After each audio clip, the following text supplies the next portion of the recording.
నమస్కారం. నేను doctor Shriya. SVS hospital మహబూబ్ నగర్‌లో ఆబ్స్టెటిక్స్ అండ్ గైనకాలజీ డిపార్ట్‌మెంట్‌లో పనిచేస్తున్నాను. ఇక్కడ మీరు ఏ ఇబ్బందితో వచ్చారమ్మా? నమస్కారం. నా పేరు డాక్టర్ ప్రజ్ఞా దూమ.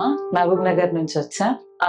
నేను ఎంటీపీ కోసం ఎస్‌విఎస్ హాస్పిటల్ ని విజిట్ చేశా. ఎంటీపీ ప్రాసెస్ ని డాక్టర్స్ చాలా పర్ఫెక్ట్ గా హ్యాండిల్ చేసి వెల్ ట్రీటెడ్ గా ట్రీట్మెంట్ చేశారు under the guidance of their HOD.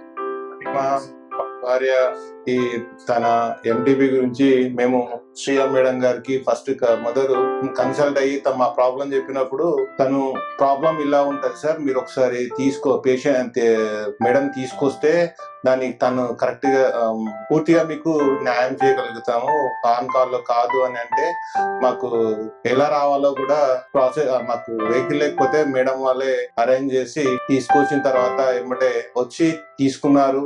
Patient problem ఏంటి, ఎలా ఉంది, ఎంత ఎమర్జెన్సీగా లోపలికి తీసుకొని కరెక్ట్ గా ట్రీట్ చేసి ఎమర్జెన్సీ అని రాసి within half an hour below మా ప్రాబ్లం క్లియర్ చేసి ఫైనల్ గా వెల్ గా అంటే మంచి ఆరోగ్యంగా మమ్మల్ని పంపిస్తున్నారు.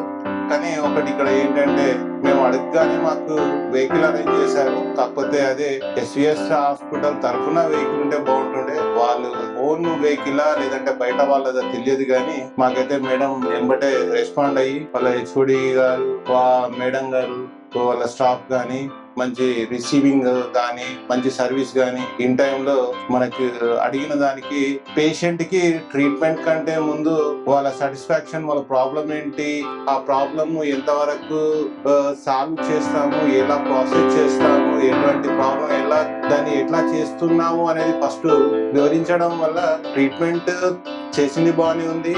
ఆ వివరించడం అనేది మనకు ముఖ్యం. పేషెంట్ కు ఫస్ట్ ట్రీట్మెంట్ కన్నా ముందు తన ప్రాబ్లం ఏంది, ఆ ప్రాబ్లం ఏ విధంగా మేము దాన్ని అర్థం చేసుకున్నారు, మీ ప్రాబ్లం పూర్తిగా ఇంకేమైనా ఉంటే చెప్పి మా ప్రాబ్లం క్లియర్ చేయడం ముఖ్యం పేషెంట్ కు. మాకు అదే ఇక్కడ మేడం వాళ్ళ తరఫున మాకు కరెక్ట్ ట్రీట్మెంట్ జరిగింది. మేము హ్యాపీ అండి. ధన్యవాదాలు.